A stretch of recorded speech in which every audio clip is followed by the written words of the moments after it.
Hello, DailyRoto Premium NFL subscribers. I'm Mike Leone here to talk to you about our product this season, which is going to have a lot more focus on tools and things that you can use on your own and in conjunction with the content that we're providing to help cut down on research time, analyze different playing time situations and different volume metrics to be able to make better decisions when you're setting your NFL DFS lineups, whether it's on DraftKings, FanDuel, or elsewhere.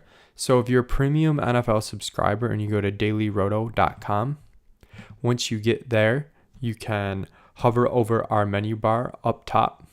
And if you hover over NFL, you can see there's a whole list of premium tools. You can go to one individually there or just click on premium tools, which will take you to a home page for our tools describing each one in detail and what they do. And you can access any of them from this page. Today, we're going to look at the NFL Targets tool. So just click on NFL Targets tool. Now, what you're looking at here are the leaders in targets for the 2015 NFL season.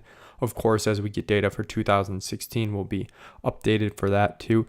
And what's really cool about this tool is that you can see a variety of information in different ways to help you see what you really need to see to make your decisions. So to start, the default is weeks 1 through 17 for 2015 on wide receiver. And you got each player sorted by target. So Julio Jones led the league with 203 targets last year. And then we have this MS targets. That stands for market share of targets.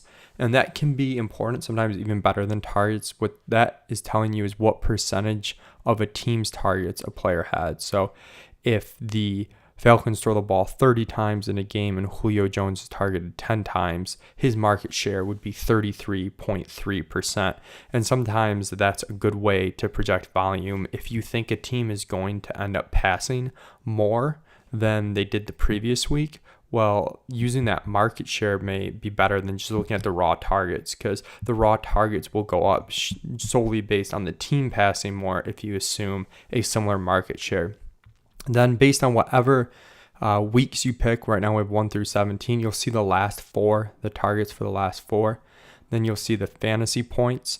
And this fantasy points per target is great because this helps you identify guys that might be very valuable if they get more volume. So for example, we see Odell Beckham here with 1.41 fantasy points per target, Allen Robinson 1.48 fantasy points per target. If these guys had the same market share as, let's say, a Julio Jones or Antonio Brown and were able to keep up the same production, you would see them exceeding their fantasy points.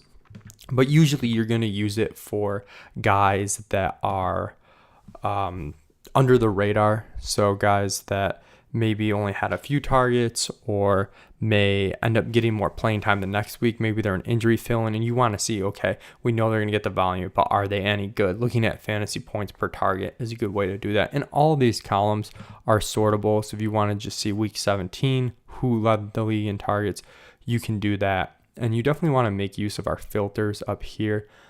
For example, let's say that somebody was out weeks 10 through 12 last year. So you would go to 10 through 12, and let's say there was an injury on the Bills. I'm just making this up. But if there was, we could say, okay, weeks 10 through 12, let's look at who led the Bills in targets with that injury. So that's the way you would make use of the time frame. I know Mike Evans had missed time at a point last year. You might want to see who had stepped in for Tampa Bay then in case such an injury happens again this season. And do note that the minimum targets, the default is 20, but you can lower that. So if I lower that to let's say 5 targets, we get another receiver in here for Buffalo and Chris Hogan. He just didn't meet the minimum initially.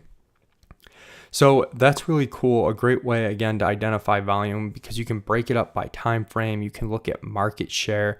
You can look at fantasy points per target. Just a really good way to be ahead of the curve when finding that wide receiver sleeper or deciding, okay, is this guy worth paying up for? I should note that this goes back to 2013. So you can see a few years worth of data if you want to do some more macro analysis on things like targets or just looking at certain situations with certain personnel to make sure that you're using this correctly and you're projecting volume correctly.